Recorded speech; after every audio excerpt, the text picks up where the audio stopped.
and I see that, and so I can't help but when in this world the headlines read of those whose hearts are filled with greed, who rob and steal from those in need, to right this wrong with blinding speed goes Underdog. Speed of lightning, power of thunder, fighting all who rob or plunder. Underdog, Underdog. All right, folks, listen. Saturday morning cartoons.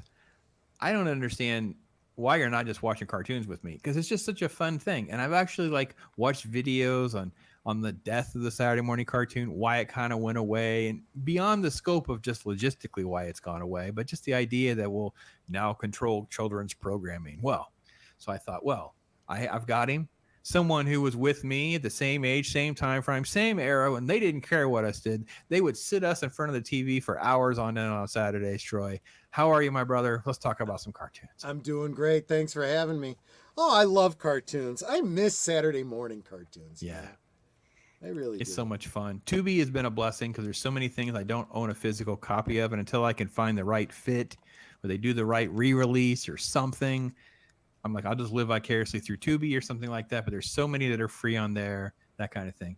The one thing that's blown my mind, Troy, was, doing your schoolwork, trying to get through the week, trying to do your things, trying to be good, not get yourself in trouble. And then Saturday was coming. Mom and dad got things to do, whatever the home life was. Sit for this TV, kid. Yeah, that's true. It was Saturday mornings, but it was also afternoons after school. Sure. Before school, after school, sure. Yeah, those were the syndicated ones usually. Yeah. So if I had to pick like a top 3 from that era or so, no particular order or anything like that, unless you have one that's really at the top tier for you, there's something where you're like, these would be the kind of ones I'd really want to dial in on. Well, the distraction is, what you've got all around us. Yeah, I'm seeing, like right underneath me, and I see that, and so I can't help but when in this world the headlines read of those whose hearts are filled with greed, who rob and steal from those in need, to right this wrong with blinding speed goes Underdog. Speed of lightning, power of thunder, fighting all who rob or plunder. Underdog, Underdog. You're going to clip that, aren't you? Yes, I know. Absolutely. Not even. It's 110% that's being clipped. That just, those. I actually have goosebumps because I get those childhood, goody feelings. I got that because right there is where the Scooby-Doo gang is. And I was so excited when I got my 2-year-old granddaughter and she was doing the Scooby-Dooby-Doo, and it would be Scooby-Dooby-Doo, Dooby-Dooby-Doo. Yes, she wouldn't transition yet, but it was she's 2, she's singing the Scooby-Doo song. I'm so excited. And I don't know. I feel like the modern retakes and retouches and whatnot have kind of. No. This is the OG. I don't raise my children. I'm with you, but see, here I am, right underneath you. I'm seeing Velma's knees, and all I can think of is Linda Cardellini. It's like, I mean, don't get me wrong, I love that interpretation, but that's not how I thought of her when I was a kid. No. All right, so Underdog is an easy softball one because it's right there in the imagery and that kind of thing. Well, what else ranks at the top of the tier for you, my friend? Okay, so there was a lot of mindless Saturday morning cartoons that I remember kind of fondly, but I wouldn't say they were great. They did a lot of adaptations. They did like Pac-Man and everything had an adaptation. Everything had an adaptation. It was all marketing. All of it was marketing. Yes. And easily forgotten. Loved He-Man, even though I wasn't real into the toys, but let's face it, that's what those commercials were. Cartoons. They were commercials in a way. Yes. Almost intentional Freudian slip. They're just like G.I. Joe.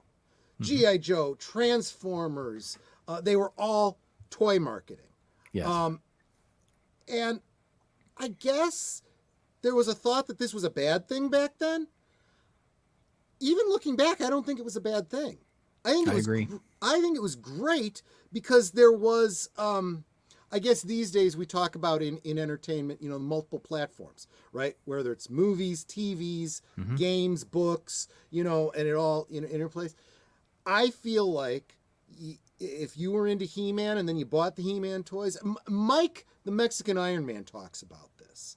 How he would watch the cartoons and then he'd get together with his friends. He had a couple of the toys, they had a couple of the toys, and they'd either recreate those cartoons with the toys or they'd make their own stories. Really, that's what play is making your own stories. It's some form of make-believe, right?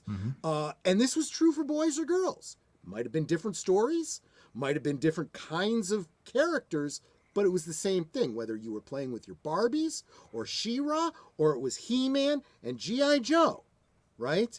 You had your stories, and you, if you had accessories and play sets that added to the story, if you didn't have them, you'd make it up. You'd come up with, you'd imagine you had the Castle Grayskull. Or, the box would become the Castle Grayskull. There was a sociology study that actually dissects the way they play. Lego actually paid for it, by the way. So if those of you who've never heard me go on this rant, I love this so much. Boys take Batman, and I'm Batman. Right. I am the knight. I'm flying. I'm catching the bad guy. Pow, zam, bam, throw, punch. But okay. Right. Hand Batman to the girl. She's like, "Hey, Batman, welcome to my tea party. Sit down, Batman. This is Barbie. This is so-and-so. Hi, Batman. Tell me what you're thinking, Batman. I would like some tea, please. Oh, Batman, I would definitely get you some tea." That was it. It's like, whoa, that is so true. I have 5 kids, 4 grandkids, 5th one coming. It's true to this day. 100% how I was, my sister was, how my kid. It's like, wow. Yep. Yeah, that pretty much is it. I mean, I'm sure there's like 99% rule there, but I wanted to get that out there.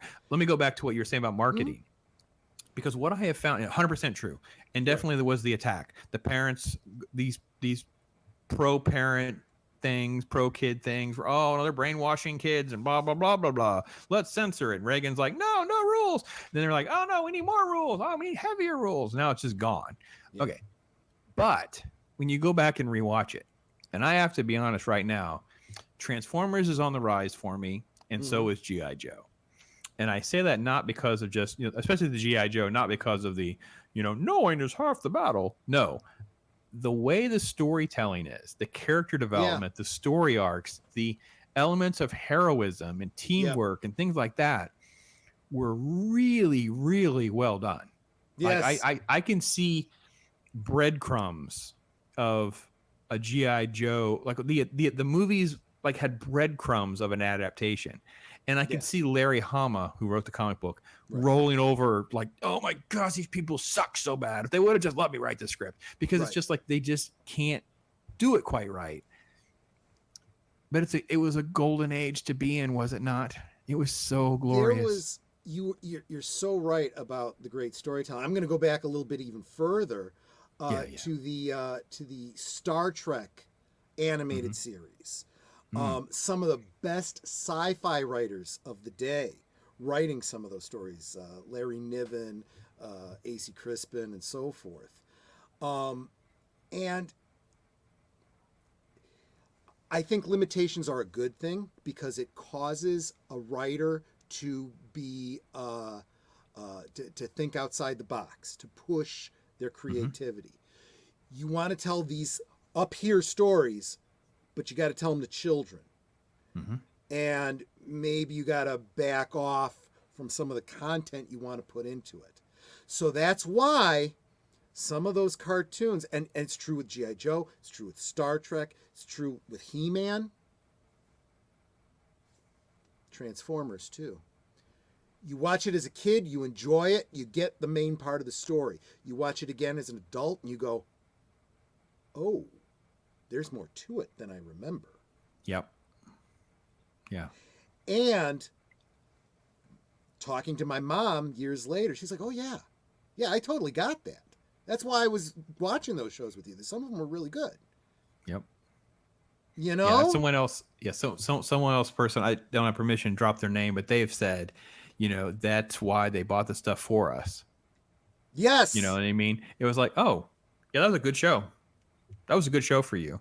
I was Yeah. like, oh, that was a good show for my son, grandson. I'm not going to out them. It was like, oh, yeah, I see what you did there. And now that I'm older and I'm watching it with the grandkids Yeah. and I'm seeing different things, it is fascinating to see how they'll react or not react to certain elements. And Yeah. you're like, wow, it is so well done compared I to some of see the stuff right done over now. here, you got the Muppet Babies. Yeah, Muppet And Babies. Yeah, the Muppets, well, Muppet Babies, not so much, but the yeah, Muppets in general were a sure. big one for Yes.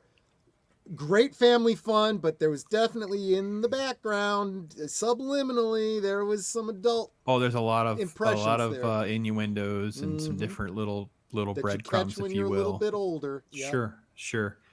Um, is there one that you can think of where you're like, it doesn't have to be one like it's not, we would have been older when it came out for me, what I consider to be the best one so far. Mhm. I've rewatched a lot of things right so far, but this is the one. What is the one, like if I had to rank best animated cartoon type things as far as a series goes, like the best of all time, or like You're it talking maybe about from my childhood, right? not Because necessarily from your I feel childhood, but like I what I want to say is the filmation, like the Super Friends and stuff like Mhm.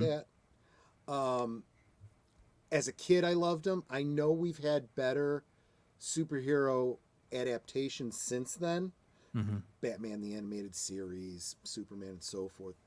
All all of those in the '90s, but at that age, I really keyed in on Super Friends. That was Mhm. the age of the Mego action figures, Yeah. and I had all of those. Um, it's also probably why I gravitated towards DC over Marvel. I did watch the Spider-Man 66 or whatever it was. Mhm. Spider-Man, Mhm. Spider-Man. Yeah, yeah. And the what I guess you would call these days the motion comics of the Marvel superheroes, the Avengers, you know, Yep. Thor and Hulk and all of that stuff. I watched those. I enjoyed them, but I just liked the DC better because they were much more animated. They weren't, just a character moving like this because it was Well, a motion and there were so comic. many good villains, right? I mean, obviously, Super Friends versus Legion of Doom was like Legion of gold. Doom, yeah, Oh my yeah. gosh, it was This huge. idea of and it could only work in a kid's cartoon. It doesn't really work in the comics. The superheroes team up as a team. The villains usually can't because they're Mhm. villains. But to a kid's mindset, well, if there's super friends, there's got to be villainous team too for them to fight Sure. against. Yeah. Have you ever read Justice, by the way? Sorry, side note on comic books, by the way. It's called Justice. Jim Kruger wrote it. Alex Ross did all of the art inside and out on the covers. I'll send you a link. I think I have.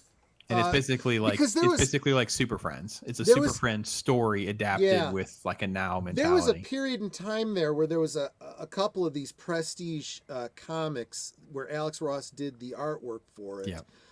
There was that, and then each one of the Trinity got their own title. There was Truth, Justice, and Peace. Mm. It was Wonder Woman was Truth, Justice was Batman, and Superman was Peace. Oh, tough. It's fun to talk about. I'm still sort of blown away at the legacy elements of the shows, how passionate people are. I haven't talked to Michael, but I talked to Scuba Pete and the He-Man, the G.I. Scuba Pete is Joe. good people. He really is. They're just fun people to get to know, right? Yeah. And it's like, you start to see once you're down this rabbit hole, like you said, this incredible collage that I was able to find with just all sorts of crazy things in it. And the timelessness of it.